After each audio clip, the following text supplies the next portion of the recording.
आऊज़ु बिल्लाहि मिनश शैतानिर रजीम बिस्मिल्लाहिर्रहमानिर्रहीम रब्बि इश्रह ली सदरी व यस्सिर ली अमरी वहलुल उक़दतम मिन लिसानी यफ़क़हू क़ौली। नबी अकरम सल्लल्लाहु अलैहि वसल्लम के वक्त में चूँकि आमतौर पे लोग जिहाद पे जाते या हिजरत करते, इसलिए अल्लाह ताला ने नमाज कसर करने का हुक्म दिया कि सफ़र के अंदर जो है नमाज जो है वो कसर कर ली जाए। तो हम पढ़ते हैं वाइज़ा वाओ और इज़ा, जब ज़रब तुम ज़ारबा होता है, अगर अकेला ज़ारबा है तो मानना होता है मारना, अगर ज़ारबा मसला है तो बयान करना होता है, और ज़ारबा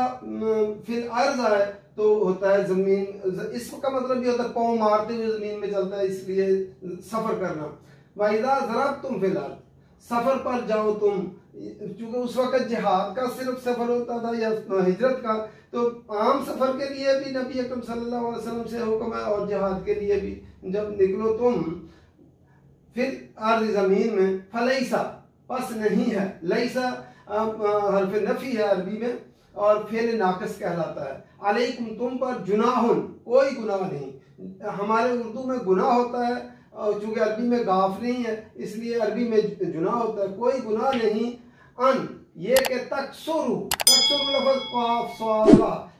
कसर कर लो, कमी कर लो, कसूर भी इसी से है, कमी को हम कहते हैं, कमी करो तुम मिनस सलाती नमाज में,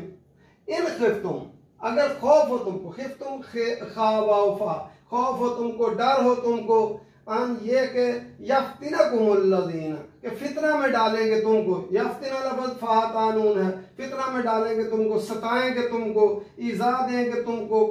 अल्लज़ीना वो लोग जो काफरू जिन्होंने कुफ्र किया है, इन्नल काफिरीना बेशक काफिर, कानू हैं लकुम तुम्हारे लिए, अदुव्वुम मुबीना, अदु आइंदार वो उदू हम उर्दू में भी कहते हैं दुश्मन, मुबीना बायानून खुला दुश्मन जो है। फिर दोबारा देखते हैं वाइज़ा ज़रबतुम फिल अर्ज़, और जब जमीन में चलो तुम,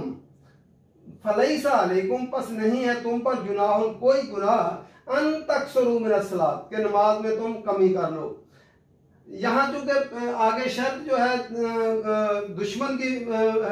लगाई गई कि यफ्तिनकुमुल्लज़ीना कफरू, फितना में डालें तुमको, लेकिन नबी अकरम सल्लल्लाहु अलैहि वसल्लम के अमल से हमें सब जो है पता चलता है, खा जिहाद का सफ़र हो, खा हिजरत का सफ़र हो, खा कोई आम सफ़र भी हो, तो नबी अकरम सल्लल्लाहु अलैहि वसल्लम उसमें जो है ज़ोहर असर जो है और इशा 4 की बजाय 2 रकत आप पढ़ते। तो जो है नबी अकरम सल्लल्लाहु अलैहि वसल्लम जब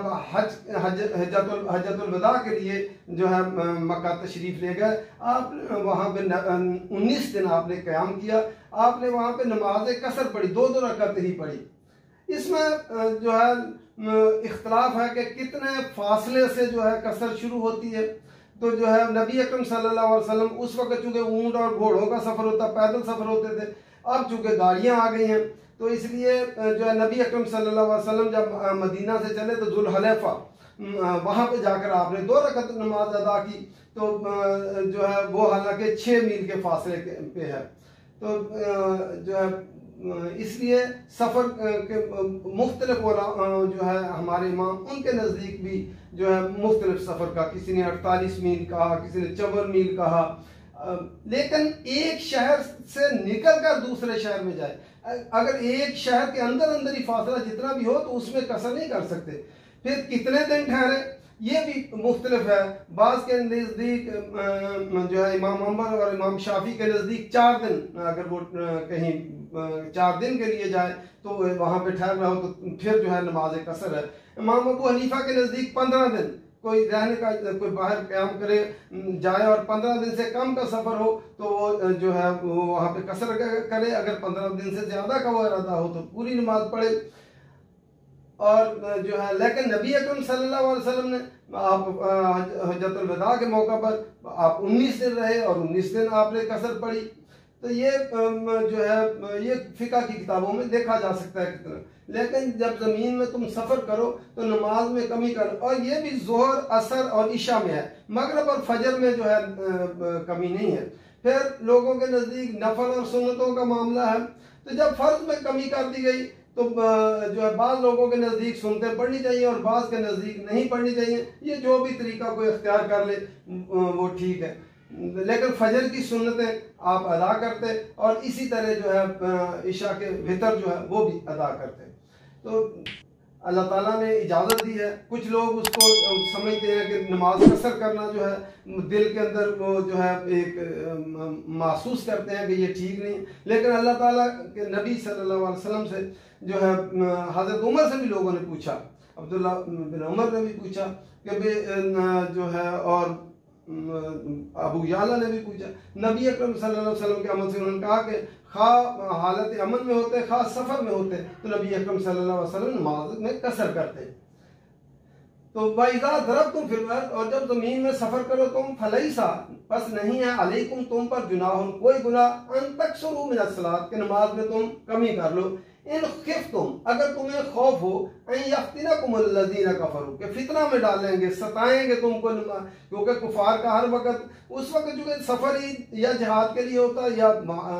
हिजरत के लिए होता था, तो कुफार का हर वक्त डर रहता था कि कहीं वो हमला न कर दें और नमाज पढ़ते हुए, इसलिए यहाँ शर्त ये लगाई गई। तो नबी अकरम सल्लल्लाहु अलैहि वसल्लम से के अमल से साबित है कि आम सफ़र में भी आप कसर कर सकते हैं। तो अगर तुम्हें खौफ हो कि फितना में डालेंगे तुम्हें वो लोग जिन्होंने कुफर किया है, इन्नल काफिरीना बेशक काफिर लोग कानू हैं लकुम तुम्हारे लिए अदुव्वम मुबीना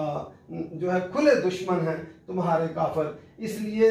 फिर आगे जो है सलात खौफ का जिक्र आता है कि जंग की हालत में नमाज कैसे पढ़ेंगे, वो अगली आयत है, लेकिन जो है इसमें आप नमाज में देख सकते हैं ना तो जो है दिन मुकर्रर किए गए हैं कितने दिन,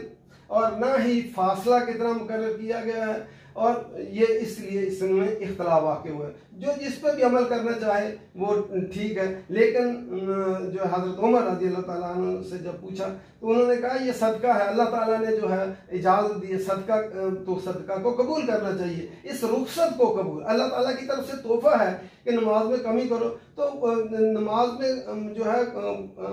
कमी करना ये अल्लाह ताला का हुक्म है। फिर अगर इमाम वहां का मुकीम हो और मुसाफिर उसके पीछे नमाज पढ़े तो उसको पूरी नमाज पढ़नी होगी। मुसाफिर जो है अगर मुकीम के पीछे नमाज, इमाम मुकीम है और मुसाफिर जो है उसके पीछे नमाज पढ़ेगा तो वो पूरी नमाज पढ़ेगा। वो